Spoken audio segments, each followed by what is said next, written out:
بسم اللہ الرحمن الرحیم۔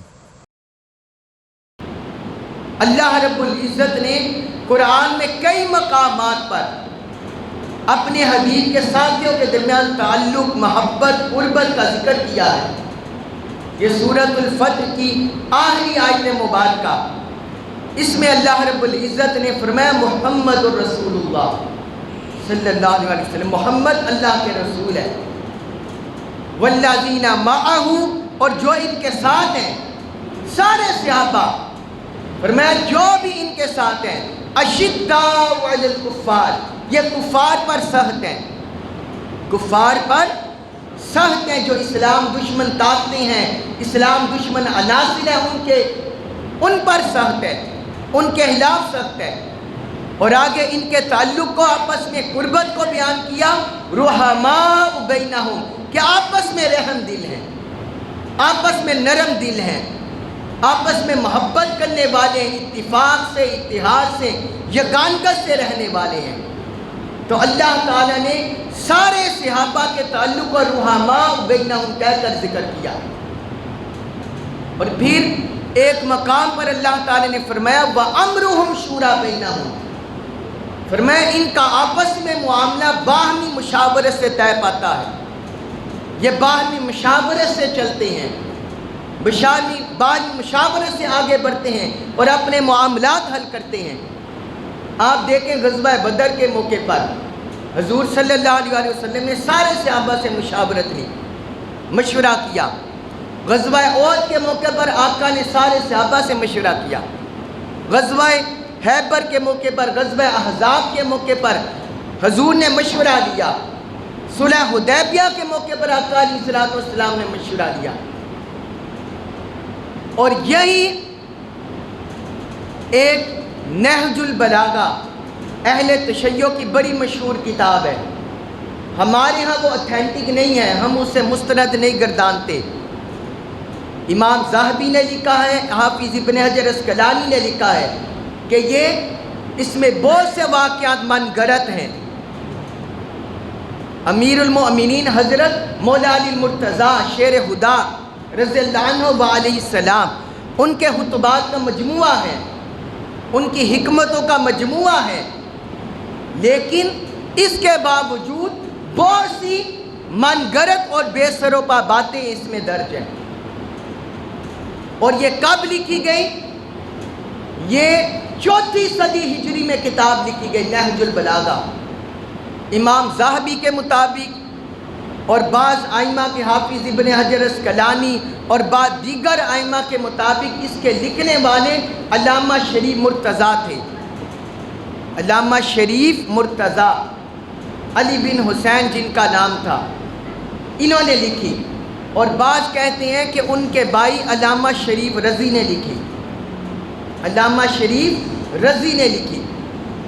اب اس میں بہت سی باتیں ایسی ہیں جن میں صحابہ کرام پر معاذ اللہ تان اور کیچڑ اچھلتا ہے، لیکن حق پھر بھی نہیں چھپتا، حق سامنے آ جاتا ہے۔ اس میں 3 ایسے واقعات ہیں جن میں مولا علی شیر خدا اور سیدنا عمر فاروق، حضرت فاروق اعظم رضی اللہ عنہما وعلیہم السلام، ان کی محبت، قربت اور باہمی اتحاد، باہمی یگانگت سامنے آتی ہے۔ یعنی اس کتاب میں بھی حق سامنے آ جاتا ہے جب بندہ اس کتاب کا مطالعہ کرے، اور بعض اور اہل تشیع کی کتابوں میں بھی اسی طرح حق سامنے آ جاتا ہے۔ میں 3 واقعات نہج البلاغہ سے آپ کے سامنے رکھتا ہوں، جس سے آپ کو پتہ چلے گا کہ ان کی آپس میں قربت کیا تھی۔ یہ حضرت مولا علی المرتضیٰ کا خطبہ ہے، خطبہ نمبر 119۔ میرے پاس یہ عربی اور اردو دونوں کی جمع کتاب ہے، عربی اور اردو دونوں اس میں جمع ہیں، مشتاق بک کارنر سے یہ چھپی ہوئی ہے۔ خطبہ نمبر 119، خطبہ نمبر 119 حضرت مولا علی شیر خدا کا یہ خطبہ ہے۔ اور یہ اس وقت کا واقعہ ہے جب خلافت عمر اور دور عمر جاری تھا، تو حضرت عمر بن خطاب رضی اللہ عنہ نے ان سے غزوہ روم کے بارے میں مشاورت کی۔ فلسطین کے غزوہ کی طرف جانا چاہتے تھے، شام فلسطین کے علاقوں میں جنگ کے لیے۔ تو اس موقع پر حضرت عمر فاروق رضی اللہ عنہ نے مولا علی شیر خدا سے مشورہ لیا۔ اس سے ہمیں دو باتیں پتہ چلتی ہے۔ پہلی بات تو یہ ہمیں پتہ چلتی ہے جو دشمنان علی ہیں، جو حضرت علی رضی اللہ عنہ کو بعض لوگ جب ان کے دور خلافت کے واقعات پڑھتے ہیں تو وہ یہ ثابت کرنے کی ان کو اس رنگ میں پیش کرتے ہیں کہ مولا علی شیر خدا معاذ اللہ ان کو اتنی سیاسی سوجھ بوجھ نہیں تھی۔ وہ یہ رنگ دینا چاہتے ہیں۔ جو اب ان کی شورش پڑھتی ہیں، ان کے زمانے میں فتنے جو پیدا ہوئے جب ان کو پڑھتے ہیں تو یہ رنگ دھونے کی کوشش کرتے ہیں کہ ان کو معاذ اللہ اتنی سیاسی سوجھ بوجھ نہیں تھی، سیاسی بصیرت نہیں تھی، اور فتنوں کو ٹیکل کرنا نہیں آتا تھا۔ تو اس واقعہ سے ہمیں پتہ چلتا ہے، اہل سنت کی کتابوں میں بھی یہ درج ہے۔ اس سے ہمیں پتہ چلتا ہے کہ جب سیدنا فاروق اعظم اہم مشورہ میں ان کی طرف رجوع کرتے ہیں تو اس سے مولا علی شیر خدا کی سیاسی بصیرت خود واضح ہو جاتی ہے۔ ان کی سیاسی بصیرت، سیاسی سوجھ بوجھ ان کی خود بخود واضح ہو جاتی ہے۔ اور دوسرا، جو ان کے درمیان جو یہ سمجھتے ہیں کہ یہ صحابہ کرام کے دشمن تھے، معاذ اللہ جو یہ سمجھتے ہیں کہ یہ صحابہ کرام کے دشمن تھے اور ان کے درمیان دشمن تھی، وہ فتنہ بھی خاتمہ ہو جاتا ہے۔ یعنی ناسبیت کے فتنے کا بھی رد ہو جاتا ہے اور رافضیت کے فتنے کا بھی رد ہو جاتا ہے۔ ایمان کدھر ہے؟ ایمان اعتدال میں ہے، محبت میں ہے، نہ ادھر انتہا پر جاؤ نہ ادھر انتہا پر جاؤ۔ تو جس وقت انہوں نے مشورہ طلب کیا تو حضرت مولا علی المرتضیٰ ان کے الفاظ سنیے، وہ کہتے ہیں اِنَّكَ مَتَى تَسِيرُ إِلَى هَذَا الْعُدُوِّ بِنَفْسِكَ فَتَلْقَهُمْ فَتُنْكَبُّ لَا تَكُنْ لِلْمُسْلِمِينَ كَانِفَةٌ دُونَ أَقْصَى بِلَادِهِمْ۔ فرماتے ہیں کہ اگر آپ دشمنوں کی طرف بڑھے اور ان سے ٹکرائے، آپ دشمنوں کے خلاف جنگ کے لیے نکلے، تو پھر یاد رکھیں اور آپ کسی افتاد میں پڑ گئے، کسی مشکل میں، کسی تنگی میں، کسی تکلیف میں پڑ گئے، آپ کی جان کو نقصان ہو گیا، کوئی نقصان ہو گیا، تو فرماتے ہیں لا تکن للمسلمین کانفۃ دون اقصی بلادہم، تو کوئی مسلمانوں کے لیے ایسا ٹھکانہ نہیں رہے گا جہاں وہ پلٹ کر جا سکے۔ یعنی دور شہروں تک مسلمانوں کے لیے کوئی بھی پناہ گاہ نہیں رہے گی۔ اس کا مطلب یہ ہوا کہ انہوں نے سیدنا عمر فاروق کو کہا کہ آپ اسی مدینہ کی ریاست میں ڈٹ کر جنگ کریں، خلافت کی عمارت کو، اس مرکز کو نہ چھوڑیں ورنہ نقصان ہو جائے گا۔ پھر آگے فرماتے ہیں لیس بعدک مرجع یرجعون الیہ، کہ آپ کے بعد لوگوں کے پیچھے کوئی مرجع پلٹنے کی جگہ نہیں رہے گی جہاں وہ پلٹ کر جا سکیں۔ آگے فرماتے ہیں کہ آپ بجائے مرکز چھوڑنے کے آپ مرکز میں ہی رہیں اور کسی اور سپہ سالار کو، تجربہ کار سپہ سالار کو بھیج دیں، ان کے ساتھ شہر والوں کو بھیج دیں۔ آگے فرماتے ہیں فَإِنْ أَظْهَرَ اللَّهُ فَذَاكَ مَا تُحِبُّ۔ یہ مولا علی شیر خدا کے الفاظ جو خود نہج البلاغہ میں موجود ہے۔ فرماتے ہیں اگر وہ لشکر فتح یاب ہو گیا تو آپ تو یہی چاہتے ہیں مسلمان لشکر فتح یاب ہو، تو آپ کو کامیابی مل جائے گی، اور اگر کوئی اور بات ہوئی، اگر وہ شکست کھا گیا مسلمانوں کا لشکر، تو آگے نہج البلاغہ کے لفظ سنیے۔ تو حضرت مولا علی شیر خدا فرماتے ہیں وَإِن تَكُنِ الْأُخْرَى كُنْتَ رِضْعًا لِلنَّاسِ وَمَثَابَةً لِلْمُسْلِمِينَ، اور اگر مسلمانوں کے لشکر کو شکست ہوئی تو آپ باقی مسلمانوں کے لیے مددگار ہوں گے اور مسلمانوں کے لیے پلٹنے کی جگہ ہوں گے، مسلمانوں کا ماور ملجا آپ ہوں گے، مسلمانوں کی پناہ گاہ آپ ہوں گے۔ مسلمانوں کی طرف رجوع کرنے کی جگہ آپ ہوں گے۔ یعنی مولا علی شیر خدا نے اپنے ان الفاظ سے بیان کر دیا کہ اس وقت ساری روئے زمین پر اسلام اور اہل اسلام کو پناہ دینے والی ذات آپ کی ہے۔ آپ سے ہی اسلام کو عروج ملے گا اور آپ سے مسلمانوں کو عروج ملے گا، اور آپ سے مسلمانوں کی مدد و نصرت ہے اسلام، اور اسلام کی مدد و نصرت ہے، اور اسلام کی مدد و نصرت ہے۔ یہ ایک خطبہ آپ نے سنا، اور دوسرا خطبہ ہے خطبہ نمبر 126۔ اس میں مولا علی شیر خدا نے حضرت عمر بن خطاب نے فارس کا لشکر جس وقت بھیجا، فارس کا لشکر بھیجنا چاہا، اس وقت مولا علی شیر خدا سے مشورہ کیا۔ فارس کا لشکر وہ مارکہ قادسیہ ہونا تھا یا مارکہ نہاون تھا۔ اس میں جب لشکر کی تیاری ہوئی تو اس میں بھی مسلمانوں نے آپ سے مطالبہ کیا، اے امیر المومنین آپ جنگ کے لیے نکلے۔ حضرت عمر بن خطاب سے کہا آپ جنگ کے لیے نکلے، آپ قتال کے لیے نکلے، آپ جہاد کے لیے نکلے، اور آپ سپہ سالار بنے مسلمانوں کے۔ تو اس وقت مولا علی شیر خدا سے آپ نے مشورہ کیا، تو انہوں نے جواب دیا۔ حضرت علی رضی اللہ عنہ کا جواب سنیے۔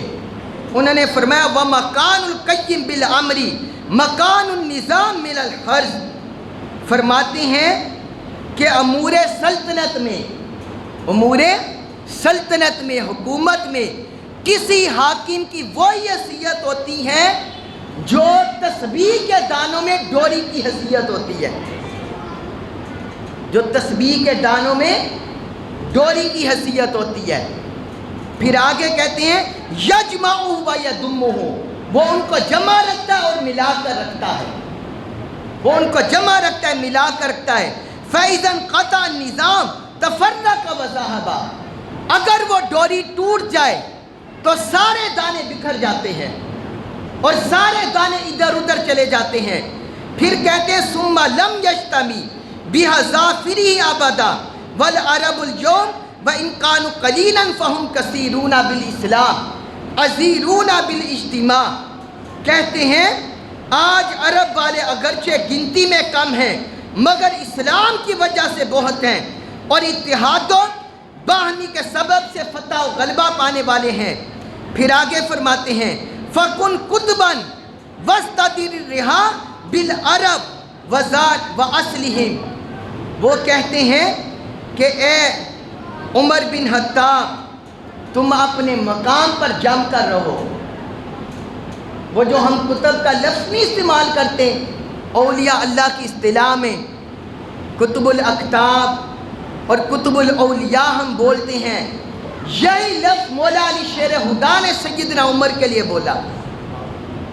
کہتے فَكُنْ قُطْبًا، آپ کتب بن کر رہیں، یعنی مطلب کیا، آپ مرکز بن کر رہیں، آپ اپنی جگہ پر قائم رہیں۔ وَاسْتَدِرِ الرِّحَا بِالْعَرَبِ وَأَصْلِهِمْ، اور عرب کا نسب و نسب برقرار رکھے، اور جو ان کی اصل ہے ان کا نسب و نسب برقرار رکھے۔ پھر آگے فرماتے ہیں دونک بالحرب، آپ جنگ سے ابھی بچ کر رہے، کیونکہ جب امیر کو، حاکم وقت کو، حکمران وقت کو نقصان پہنچتا ہے تو نیچے تک نقصان جاتا ہے، رعایا کو نقصان پہنچتا ہے، اور دین خطرے میں ہوتا ہے، اسلام مملکت خطرے میں ہوتی ہے۔ تو یہی مولا علی شیر خدا نے سیدنا عمر کو نصیحت کی، یہی نصیحت کی۔ پھر آگے فرماتے ہیں کہ اگر آپ نکل گئے تو یہ جو اطراف و اکنام میں عرب کا معاشرہ ہے یہ آپ پر ٹوٹ پڑیں گے، یہ بھی آپ کے ساتھ نکل پڑیں گے، اور پھر پیچھے کچھ بھی باقی نہیں رہے گا، سارے آپ کے ساتھ نکل پڑیں گے، پھر پیچھے کچھ بھی باقی نہیں رہے گا، اور جب پیچھے کچھ بھی باقی نہیں رہے گا تو جتنی بھی غیر اقوام عالم ہیں وہ مسلمانوں کے مرکز مدینہ طیبہ پر ٹوٹ پڑے گی، مدینہ طیبہ پر حملہ آور ہو جائیں گی، کیونکہ انہیں پتہ ہوگا کہ اس وقت مسلمانوں کا مرکز حالی ہے، اس وقت مسلمانوں کا مرکز حالی ہے، اس لیے وہ اس پر ٹوٹ پڑیں گے۔ کہتے ہیں اگر آپ کی تال کے ذریعے وہاں جانا چاہتے ہیں اور مدد و نصرت دلانا چاہتے ہیں تو اللہ رب العزت آپ سے زیادہ اس کی قدرت رکھتا ہے، وہ آپ سے زیادہ ان کا خاتمہ کر سکتا ہے۔ اور پھر آگے فرماتے ہیں کہ اگر آپ عددی قوت اپنے ذریعے بڑھانا چاہتے ہیں تو ہم اس وقت بھی جب اسلام کا ابتدائی دور تھا تو ہم عددی اکثریت کے بغیر اسلام کے خلاف طاقتوں سے لڑے، اور صرف کس وجہ سے لڑے؟ اللہ کی مدد و نصرت پر بھروسہ کرتے ہوئے، اللہ کی مدد و نصرت پر بھروسہ کرتے ہوئے۔ یہ دو خطبوں کا میں نے آپ کو نہج البلاغہ سے حوالہ دیا، دو خطبوں کا نہج البلاغہ سے حوالہ دیا۔ اس سے اہل تشیع کی کتابوں سے پتہ چلتا ہے کہ مولا علی شیر خدا اور سیدنا عمر فاروق کے درمیان کوئی رقابت نہیں تھی، کوئی عداوت نہیں تھی۔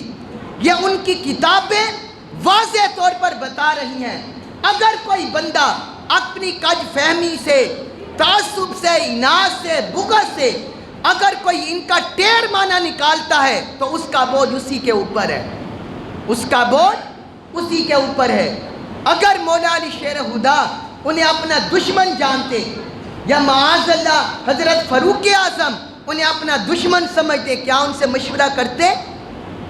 کبھی مشورہ نہ کرتے۔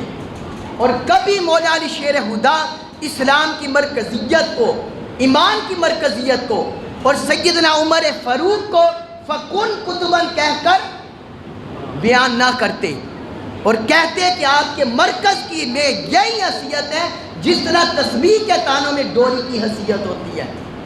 تو یہ ان کا بیان کرنا یہ اس بات کی علامت ہے کہ سارے صحابہ کرام خلفائے راشدین وہ سارے یکجان تھے، سارے یکجان تھے، ایک تھے۔ یہ فتنے پیدا کرنے والے بعد میں پیدا ہوئے ہیں، بعد میں امت میں پیدا ہوئے ہیں۔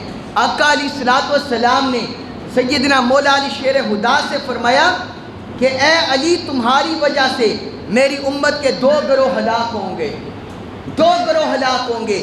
ایک تم سے حد سے بڑھ کر بغض رکھے گا، ایک حد سے بڑھ کر بغض رکھے گا، عداوت میں جائے گا، وہ تمہارے خلاف طرح طرح کی سازشیں کرے گا اور تمہارے نقائص ڈھونڈے گا، تمہارے عیب ڈھونڈے گا اور تمہارے عیوب ڈھونڈے گا۔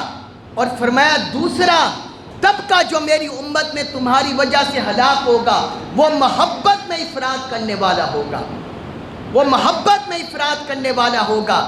ایک بغض میں افراط کرنے والا، ایک محبت میں افراط کرنے والا، جو تمہیں خدا اور رسول کے منصب پر بٹھا دے گا اور تمہیں حد سے زیادہ لے جائے گا، اور تمہارے درمیان اور صحابہ کرام کے درمیان عداوت پیدا کرنے کی کوشش کرے گا۔ یہ دونوں طبقے انتہا ہیں۔ اعتدال کہاں ہے؟ اہل سنت و جماعت کی تعلیمات میں، اہل سنت و جماعت کی تعلیمات میں ہیں، اور وہ تعلیمات جو ہمیں 14 صدیوں میں ملی ہے۔ آج کے جو بعض علماء صحابہ کرام اور اہل بیت اطہار کے درمیان تضاد پیدا کرنا چاہتے ہیں، منافرت پیدا کرنے چاہتے ہیں، یہ بھی حق سے بٹکے ہوئے ہیں۔ وہی تعلیمات ہیں جو صحابہ کرام اور اہل بیت اطہار کی تعظیم، ادب، محبت کے بارے میں اہل سنت کے ائمہ نے اپنی کتابوں میں درج کر دیا ہے۔ جنگ جمل اور جنگ صفین کے بارے میں آج لوگ بڑے فتنے اٹھاتے ہیں، میں اس کی تفصیل میں نہیں جاتا، لیکن اہل سنت والجماعت ہمارے اکابر سلف صالحین بزرگان دین کا یہی مسلک ہے کہ جنگ جمل ہو یا جنگ صفین ہو اس میں مولا علی شیر خدا حق پر تھے، مولا علی شیر خدا حق پر تھے، اور باقی آپ کے مخالفین، آپ کے مقابل جتنے بھی احباب تھے، جتنے بھی صحابہ تھے، وہ اجتہادی خطا پر تھے، وہ اجتہادی خطا پر تھے۔ یہ اہل سنت کے اکابر کا یہی موقف رہا ہے۔ اللہ تبارک و تعالی ہمیں حق بات سمجھنے، سمجھانے، عمل پیرا ہونے کی توفیق عطا فرمائے۔ وما علیہ الا البلاغ المبین۔